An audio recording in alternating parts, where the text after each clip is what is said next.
ఖమ్మం జిల్లా నేలకొండపల్లిలోని CPM party కార్యాలయంలో నూతక్క Gangadhara foundation ఆధ్వర్యంలో డాక్టర్ ఏటుకూరు రామారావు వారి ఆధ్వర్యంలో చలివేంద్ర కేంద్రం ప్రారంభించారు. ఈ కార్యక్రమంలో సిపిఎం పార్టీ నాయకులు ఏటుకూరి రామారావు, ఆర్యవైశ్య తెలంగాణ రాష్ట్ర ఉపాధ్యక్షుడు గల జగన్మోహన్ రావు, వెంకయ్యతో పాటుగా పలువురు పాల్గొన్నారు.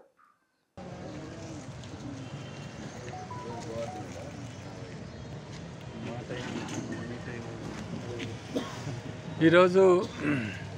నేలకొండపల్లిలో నూతక్కి గంగాధర ఫౌండేషన్ ఆధ్వర్యంలో కీర్తిశేషులు నూతక్కి రాజ్యలక్ష్మి వెంకటరత్నం గార్ల కుటుంబ సభ్యుల సహకారంతో చలివేంద్రం కోదాడలకు సంబంధించి ప్రముఖ వైద్యులు మా అన్నయ్య గారు డాక్టర్ ఏటుకూరి రామారావు గారి చేతుల మీద ప్రారంభించడం జరిగింది. ప్రజలకు సేవ చేయాలనే సంకల్పంతో 2023 జనవరి నుండి నెల వైద్య శిబిరాన్ని నిర్వహిస్తూ బీపీ, షుగర్కి నెలకు సరిపడా 100 రూపాయలకే మందులు అందజేస్తూ